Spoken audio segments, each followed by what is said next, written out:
his feet in for maximum balance. He'd barely bent his knees when the bottom of his shield hit the ground. Lifting it didn't help. Even a few inches put the rim over his eyes, blinding him. "Lock shields!" Hindle shouted. He has tried to bring his shield level with the men to his left and right, but he simply couldn't do it and see what was going on. "Group B, charge!" The impact from the initial blow drove Yaz back 2 steps, breaking their line. The others tried to close even as he rushed to return to his position. Both efforts were doomed to fail. The boy that hit him kicked Yaz's shield and sent him sprawling. The rest of Group B separated and surrounded Yaz's teammates. The fight lasted less than a minute. Why did they continue with this farce? Everyone knew he was never going to fight in the shield wall. Day in and day out he demonstrated his uselessness, and here he was 5 years later still proving the point. "Hold!" The 2 teams separated. Yaz scrambled to his feet and returned to his place, drawing scowls from his teammates. He didn't blame them for their anger. In a real fight, they'd all be dead right now. Yaz would have been angry in their place. He was angry in his place, for that matter. Doing the same thing over and over served no one, and they all knew it. "That's enough for today," Hindle said.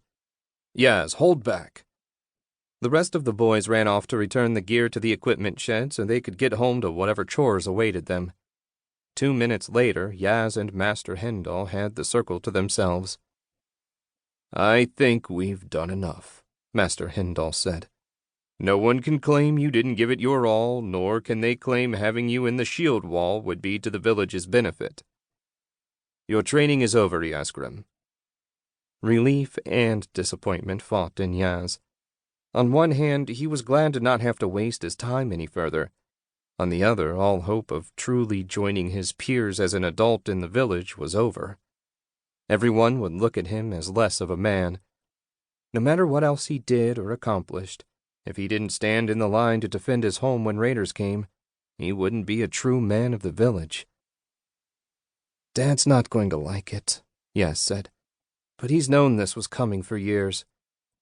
Sorry to let you down, Master." Master Hindle's massive shoulders slumped. "You didn't let me down, Yaz. The gods made you as you are. No amount of training can make you a good match for the shield wall.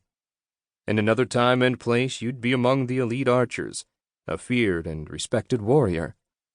But here, the ground troops only have one job, to stop the enemy in the pass and hold them so the dragon riders can strafe them with arrows and fire.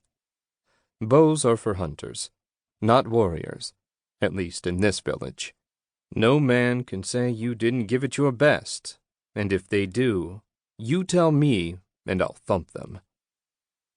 "Thank you, Master."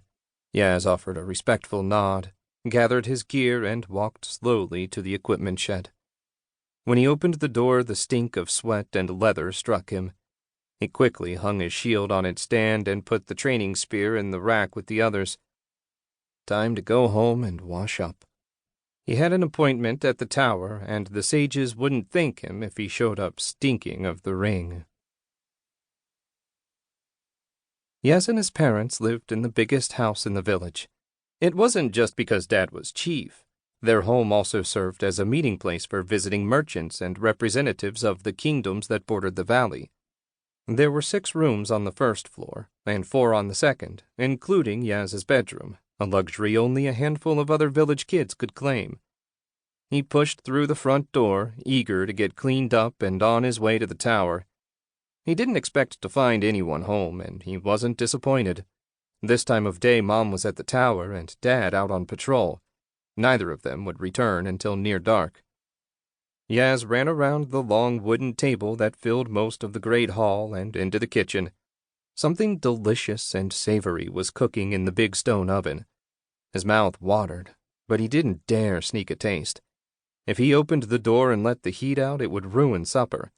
Better to grab something in the bazaar on his way out. He went to the walk-in pantry and grabbed the water bucket. He took it to the sink and worked the pump. When it was full, he went out back, stripped, and dumped it over his head. The cold water